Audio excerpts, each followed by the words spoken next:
Rein Järvelill kirjutab: viimasel ajal on soovitatud võlakriisist väljumiseks tasapisi võlad ära maksta, mis on iseenesest ju geniaalne mõte. Selle peale tahaks küsida, et kuidas see peaks võimalik olema. Häda ju selles, et tegelikult pole kellelgi nii palju raha, kui on võlga.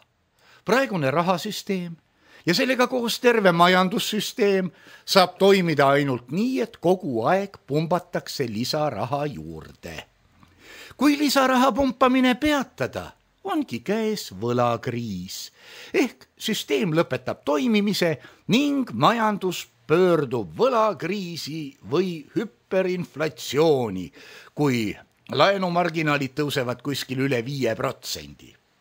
Ega laenumarginaal näitagi sisuliselt muud kui täiendava rahatrüki vajadust, et süsteem toimiks, sest võlg tuleb ju tagasi maksta intressiga. Küsite, et kuidas nii? Aga väga lihtsalt. Meil on raha emitent Keskpank. Keskpank ei lase lihtsalt niisama raharinglusesse, vaid seda ikka läbi kommertspankade. Ehk siis kommertspank pöördub Keskpanga poole ning palub laenu. Keskpank laenabki, aga ei laena lihtsalt niisama, vaid ikka intressiga, tavaliselt kuskil 1% aastas. Kommertspank ei hoia seda raha ka lihtsalt niisama enda käes, vaid laenab edasi nii umbes 4-5% aastas.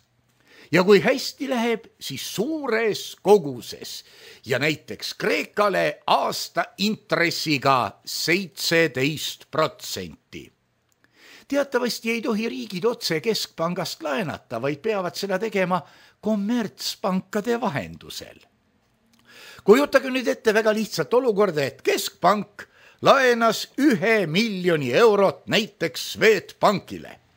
Swedbank laenas selle edasi Kreekale, see on lihtne minimaalne raharing, ei sisalda keerukaid tuletisinstrumente ja mitmekordset edasi-tagasi laenamist ja nii edasi. Sellega on raharinglusse paisatud täiendav 1 miljon eurot. Kujutage nüüd ette olukorda, et see tuleks kohe aasta pärast tagasi maksta. Kreeka ei maksa enam tagasi 1 miljon eurot, vaid juba 1 170 000 eurot, aga vabandust, kust on võimalik saada intressimakseteks kuluv 170 000 eurot? Seda raha lihtsalt pole, sest seda ei ole emiteeritudki. Ehk siit ka moraal. Kui keegi püüab laenamisele piiri panna ning soovitab pisitasa kõik laenud tagasi maksta, siis seda raha lihtsalt pole olemas ja asi lõpeb kindlasti kaosega. Teisiti pole see lihtsalt võimalik. Muidugi võib küsida ka nii, et kes on süüdi või kes saab sellest kõrget kasu? Vastus peitub eelpool kirjeldatud tehingus. Keskpank ei teeni selle operatsiooni pealt suurt midagi, eriti kriisi ajal, kui majanduse elavdamise huvides on baasintressid täiesti nullilähedased. Liiatigi pole sellest ju midagi, kui Keskpank saabki rikkamaks. Või õigem oleks öelda, et kas Keskpangas on rohkem või vähem raha, ei muuda midagi, sest pank võib ju seda lihtsalt piiramatult juurde trükkida. Kommertspank, kes pole ise mitte midagi tootnud, mingit lisaväärtust loonud, on rahavahendustehinguga saanud rikkamaks 170 000 euro võrra. Ja see on juba reaalne raha, mida saab erinevalt Keskpangast vahetada kaupade ja teenuste või õiguste vastu. Näiteks nõuda Kreekalt mõne saare või mõne muu kultuuriväärtuse müüki, et siis Kreeka saaks raha, millega maksta ära intressid kommertspankadele.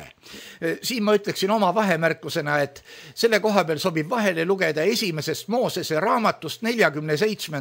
peatükist alates 13. salmist, kuda Egiptuses riik pihta pandi. No nii, Järvelill jätkab. Mõeldes sellest nüüd nendes kategooriates, mis on tegelikult näiteks Kreeka võlg ja mis ületab sisemajanduse koguprodukti, siis on selge, et kui minna edasi poliitikaga, et maksame nüüd võlad tagasi, on Kreeka sunnitud oma riigi praktiliselt ära kinkima kommertspankadele.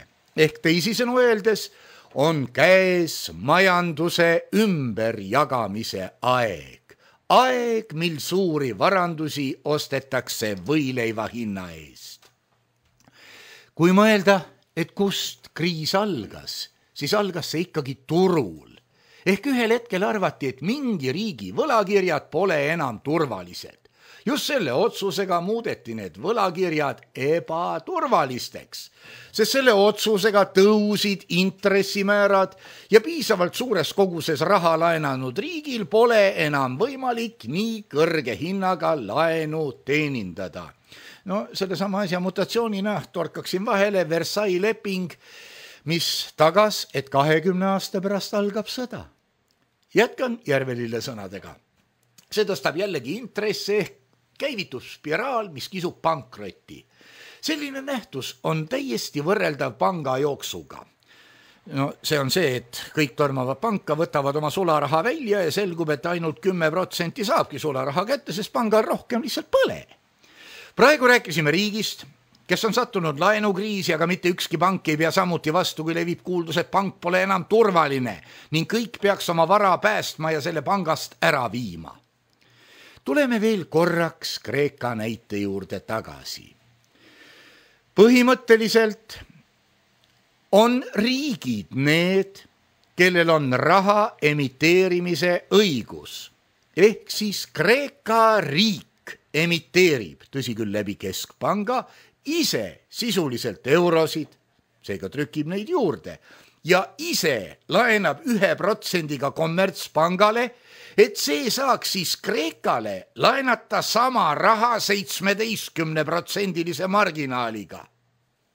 Ja tagatipuks peab Kreeka andma kommertspankadele ka oma saared, sest tal pole lihtsalt nii palju raha, et tasuda laenu intresse kommertspangale.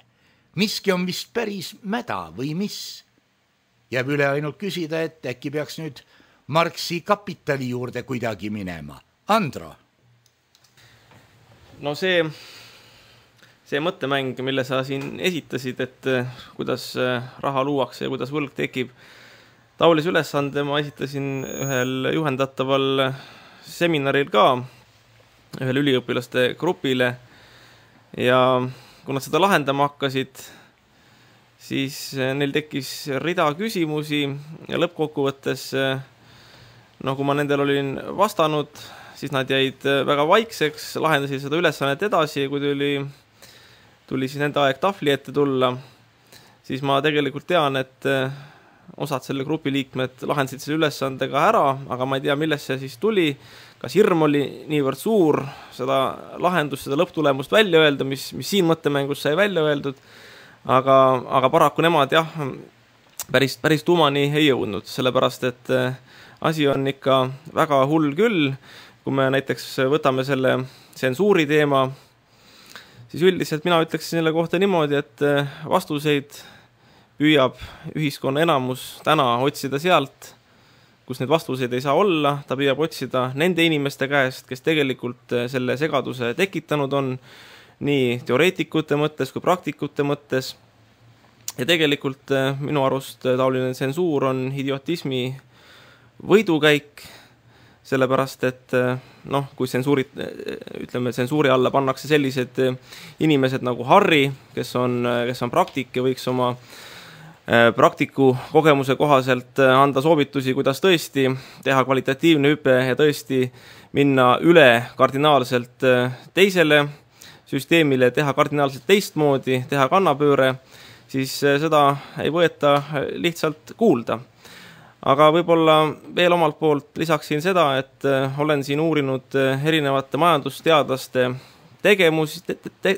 tegevust ja jõudnud välja ka selliste majandusteadlaste juurde, kes on tegutsenud sellistes riikides, mille nime on parem mitte suhu võtta. Konkreetselt räägin näiteks doktor Hjalmar Schachtist.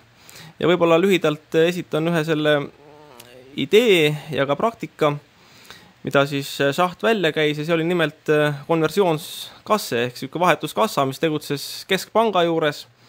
Ja Saksamaal tol ajal teatavasti oli siis taoline kord, et kes tegelesid impordiga või oli tegemist riiki tehtud välisinvesteeringutega, oli ikka tarvis siis riigist raha ühel või teisel põhjusel välja liigutada, siis põhimõtteliselt see oli võimalik läbi selle vahetuskassa, konversioonskasse, ainult sellise skeemi alusel, et 50% vahetatavastest Saksa markadest vahetati ümber siis tõesti selleks soovitud välisvaluutaks, aga teine 50% vahetati Saksa riigi nii-öelda siukseks sisesteks alternatiivrahadeks. Need alternatiivrahasid oli päris palju erinevat liiki, küll olid tööstusvekslid, põllumajandusvekslid, ehitusvekslid, ka annetusvekslid Saksamaal siukse annetustegevuse rahastamiseks. See tähendas siis seda, et inimene, kes tahtis välisvaluutat vahetada, tõenäoliselt ärimees siis 50% ulatuses sai tõesti seda välisvaluutat, aga ülejäänud 50%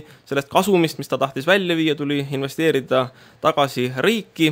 Ja kui me nüüd kõrvutame siin Eesti andmed, meil on välisvõlg CIA Factbooki andmetel 2010. aasta lõpus 17 miljardit eurot, see on 112% SKP-st ehk rohkem sellest 12%, mis me aastas ise toota suudame. Aga kui me vaatame ka Eesti maksebilanssi, siis me näeme seal seda, et kuskil 18 miljardi euro ulatuses liigutatakse riigist raha aastas välja. Mis nüüd tähendab seda, et kui kasutada näiteks šahtisüsteemi, siis 50% sellest 18 miljardist oleks 9 miljardit. Kui me võrdleme seda meie SKP-ga või välisvõlaga, siis ma arvan, või kas või meie riigieelarvega, siis ma arvan, et see oleks väga oluline summa, kui see õnnestuks meie riigi majandusse tagasi suunata, kui see erineva sihtotstarbe tõttu hakkaks erinevates majandusvaldkondades ringlema, võimenduks seal, inimesed saaksid tööd, luuakse tõesti uusi töökohti, mitte ainult sotsiaalseid töökohti, siis ma usun, et tõesti saab võimalikuks see, mida tänane peavoolumeedia ja need inimesed, kes juhinduvad peavoolumeedia informatsioonist võimatuks peavad, et tõesti hakata vähendama riigivõlga ja vähendada see riigivõlg suhteliselt kiiresti ära. Ma ei räägi siin 20 aastast või 10 aastast, ma arvan, et see oleks võimalik õige tee valiku korral ka näiteks 5 aastaga.